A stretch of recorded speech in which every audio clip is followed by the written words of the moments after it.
Welcome to the Scorched Earth podcast. I'm your host, JT. John, JT. I'm going to have to figure out that name eventually. You're here at the best podcast on the internet, and as my good friend and internet savant, producer Stacy told me, hit the like, hit the subscribe, leave some comments. Unless you're a troll, then I don't really care. You can go F yourself. I'm going to have some hot takes here today. I'm going to go through some of the news from the last couple days, trying to catch up. Kind of reminds you of that Pulp Fiction joke, you know? The two tomatoes, and then he squashes the one and he says, hey, ketchup. It was a little funnier in the movie. Today we find out, Monday, is when the end of civilization starts. And I'm going to have a podcast on Monday for talking about the resistance, but we find from the weather reports that Washington, D.C. is going to be a balmy 20 degrees, which is about 20 degrees less than usual. And obviously, hell is going to freeze over. And now I only have two more wishes from the bottle I opened on the genie. You know, what would be the other two wishes?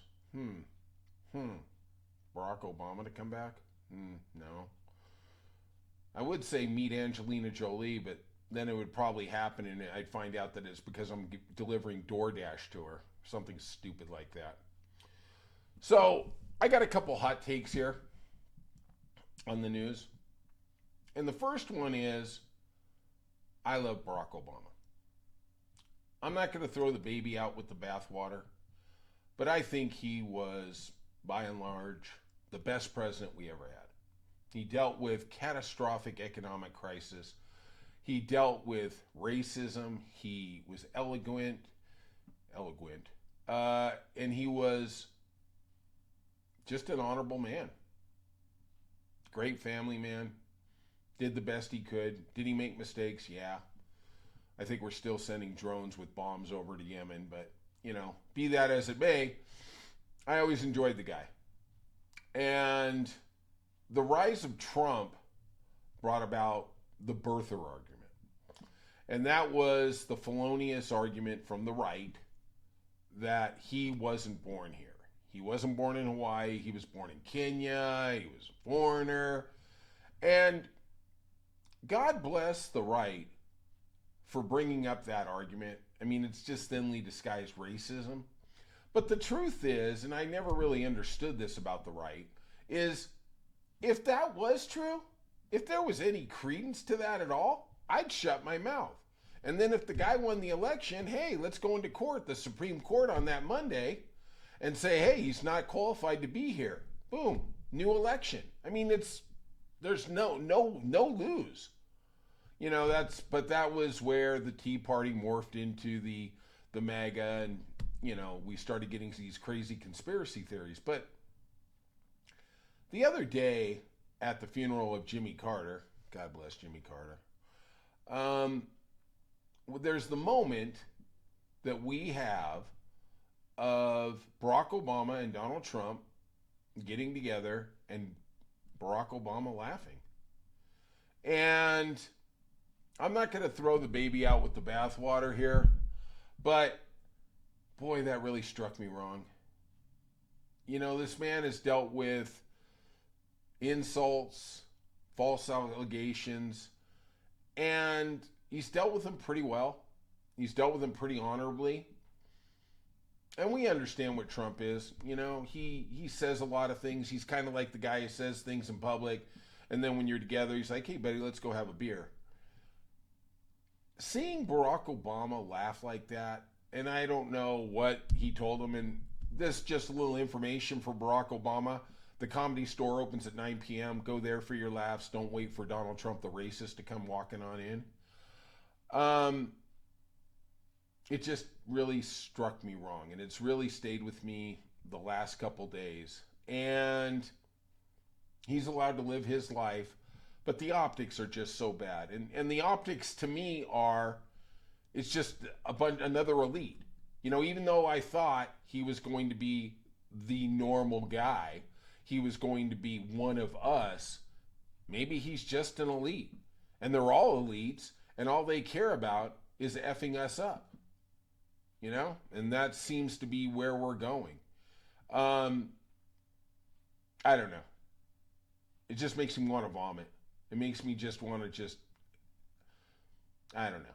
You know, it's just so disgusting, and it's just such a jab in the eye for everybody on the left that this guy we really looked up to is sitting there giving back rubs to Donald Trump when we're not looking.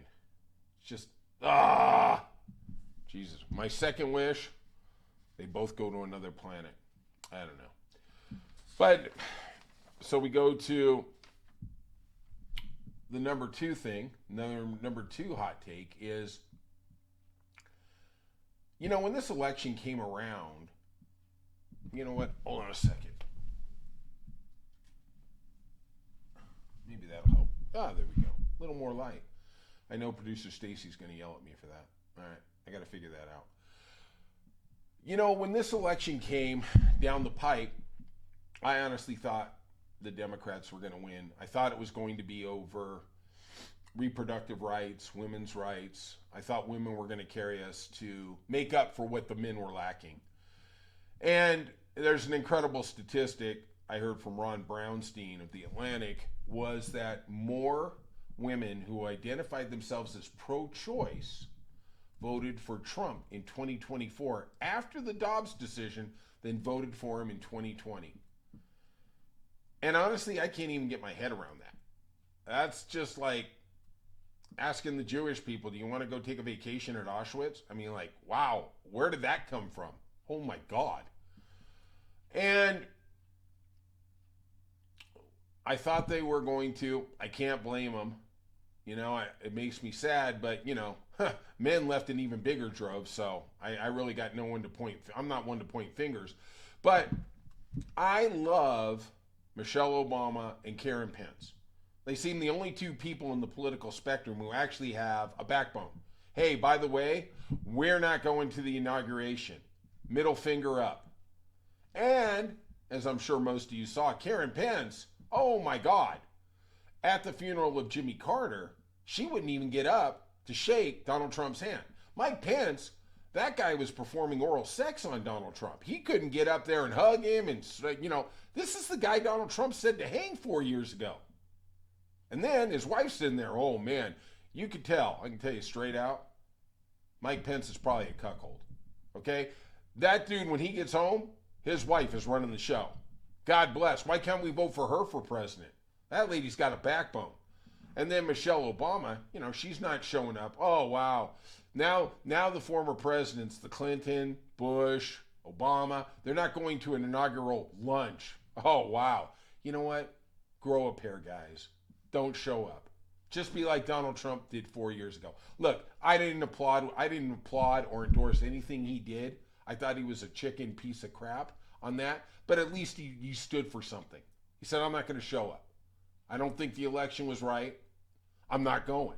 Well, okay, if you guys really stand for it, don't give me this rule of law thing. That's stuff that was going on 30 years ago. That's not going on anymore. That world has moved. And the Democrats, if they're going to exist in this space, in this world, they better start to adapt. It's just like the little animals or whatever that came out of the primordial soup. If you didn't adapt, you die. And the Democrats, they lost everything. We don't have the Senate. We don't have the House. We don't have the presidency. And we definitely don't have the Supreme Court. They ought to start getting their heads out of their butts. Because, you know, producer Stacy, I love her, but she says I can't cuss for the first 10 minutes. So I'm going to have to work on it. If you give me a lot of subscribers, I will start to cuss, though. Okay? It's kind of hard, me being a carpenter. Hot take number 3, Christopher Wray. He is the outgoing FBI director. Now, typically, he was appointed by Trump in 2017, and they have 10-year terms. And for some reason, he is saying his term lasts another 3 years, and he says I'm going to step down so Donald Trump can appoint whoever he wants. Jesus criminy. Show a spine. Stand up. Make the guy fire you. Stand up for democracy. Jesus, don't be telling me this on a 60 Minutes interview. Well, there's some things we disagree on. Hey, no kidding. You want to fight for democracy. This guy wants a White House aligned with him, not democracy. Time to grow it. Come on, man. And then he is now going to be replaced by Kash Patel, who has said publicly he wants to put Christopher Wray in jail. You know what? I'm not a Kash Patel fan, but put him in the gulag. Put him in there for 5-10 years. I don't really care. Show this idiot what not standing up for democracy means. God, unbelievable. Oh, all right. Let's see what else we got. So I'm looking over, and you have to be patient with me here, on the incoming Trump administration. There is, as far as I can count, 11 billionaires coming in. Yeah, he's one of us. Yeah, right. The grift in this administration is going to make the first go-round with Trump look like just a penny-ante thief. I'm looking at Scott Bessent. He's going to be head of Treasury. And he's a billionaire who made his money on fossil fuel. And he has said, like Doug Burgum, that we are going to have to reverse the green initiatives. Are you not seeing LA burn? Are you not seeing hurricanes hit Asheville, North Carolina? Do you not see the world is burning? And it's burning hard, and it's burning quick. It's burning so bad, even the Joker would be envious. Jesus Christ. Warren Steffens. Now, I like this guy. This guy was one of the first billionaire donors who was donating to people who are running against Trump. Now he's going to be the ambassador, I believe, to Great Britain. How did he get inside the walls? Gee, I'm sure it's no payoff. I'm sure there's no money just going to Mar-a-Lago or Ivanka or Jared or somebody. Yeah, I'm sure of that. Nah, perish the thought. Now my favorite is Charles Kushner. This guy's a winner. Let me tell you, anybody out there, all you ladies, this guy comes walking up to you, run. And I mean run fast, like you're running away from Godzilla. This guy, his sister was going to testify against him in a grand jury. Okay? He did some shenanigans in Manhattan with property, blah, blah, blah, blah, blah, blah. We're not going to get into all the minutiae. It's stupid. Nobody really cares. But, so what does Charles Kushner do? This guy, man, this is something right out of Heat. He hires a sex worker to seduce his brother-in-law. Then he videotapes it, and then he uses that tape to blackmail his sister. Maybe, once again, the theme of the day, let's applaud the women. She goes to the police, goes to Chris Christie, they prosecute, get a conviction. Hey, shock! Charles Kushner is the dad of Jared Kushner. Trump pardoned him. Yeah, poor guy. Yeah, you know what? You know what the crime really should be? He used VHS instead of digital, okay? Anybody who does that, he's too stupid to go to jail. Jesus criminy. All right. We're going to go to Tom Barrack. This is another cat. Going to be some ambassador. Going to be doing something. This guy went to trial in Los Angeles over being not registering as a foreign agent for the Saudis. Isn't that Jared Kushner? Shouldn't he be up on that trial too? When are we going to bring that guy into court? That POS. Then we got Leandro Rizzuto. He pleaded guilty to tax evasion. And honestly, I don't think that's that big of a deal. That's kind of like having to have your hand stamped to get into the Trump administration. Because if you're not screwing over the tax code, if you're not cheating, if you're not lying, if you're not doing the opposite of what everybody out there listening is, everybody out there, oh my God, I'm 1 month short of my health insurance. What am I going to tell the IRS? We're all running paranoid. We're all scared of the big bad IRS. These other guys, they're gaming the system. Trump has said he knows how to game the system. He has gamed the system. 34 convictions in Manhattan seem to indicate he didn't game it as well as he thought, but, here we go. So, the final thing I'm going to wrap up with,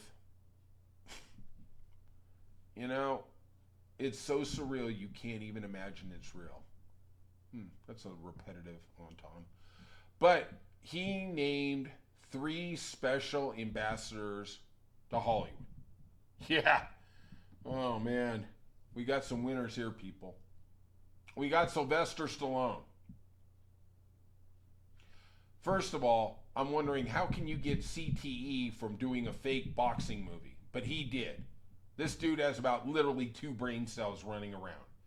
My favorite part of the Sylvester Stallone thing is when he claimed for years he wasn't on PEDs. You know what? Maybe he thought it was those little things you got as candy and as a kid, and you had the little head that popped up and you popped them in your mouth. Maybe he thought that's called Pez. But maybe he thought maybe that's the mistake. Took one too many shots from Carl Weathers. But most recently, the casting director of his new TV series, Tulsa Kings, resigned because he said, wait for it, I want nothing but hot girls in the background in Tulsa. Okay, I'm sure he does, but have you ever been to the Midwest? You know what? The Midwest is just normal people. They don't look like models. They don't look like fitness enthusiasts. They're just normal people, okay? I can make some more jokes about the Midwest, but it'd be too corny. I wish we could insert a laugh track right there. Maybe it wasn't that funny. We'll move on to number 2. That's Jon Voight. Yeah, Jon Voight. The most famous thing I could think of is the Seinfeld episode where George thought he bought Jon Voight's car, but I regress. Let's go back to the wonderful father-daughter relationship he has with Angelina Jolie. Yes, his daughter, who eclipsed him as a movie star, as a human, as a humanitarian, 50-fold. Okay? The rumor is, well, the story is, and the reason that they had an out is because when her mom, his wife, had terminal cancer, he cheated on her. You know what? Now I understand why he's Trump's special ambassador. Trump's looking for a little side thing there in case Melania gets sick. Honey, keep eating that B12 and turmeric. We don't want to see anything happen to you. And finally, we're going to come out with the favorite of all favorites, Mel Gibson. Yeah, Mel Gibson. I mean, how far is this guy from having a swastika embroidered on his arm, okay? This is the Holocaust denier. This is the guy who, when he was pulled over in Malibu by the female sheriff, he called her sugar tits. You know, I don't even understand what that means. I wouldn't even use that term. It would double my A1C. You know, I don't even understand how this guy survived. And it's funny, me and my little brother went a couple years later, because, you know, after that, Mel was kind of banned, you know, but at the end of the day, he has money. And all these rich white guys in Hollywood, all they respect is money. That's all they respect. That's all they care about. And I went to the El Capitan. We saw a question and answer and a remake of reshooting of the movie Mad Max. And he had a little question and answer. And they would not ask him any questions about anything to do with the Jews, the Malibu thing, incarceration, or anything like that. And I was thinking to myself, you know, how cool must it be to be a Hollywood star and you can shut down any stupid question? You know, I want to be a Hollywood star. Maybe you can make me a Hollywood star and then I don't have to answer tough questions. I swear to God, I'm getting grilled by my barista at Starbucks when they go with producer Stacy. It's like, hey, what do you want? Oh, I just want a water. That's it? Like, oh, gee, maybe I'll order a hot cocoa. Oh, I'm a little scared. All right. I hope you all have a good weekend. Peace out.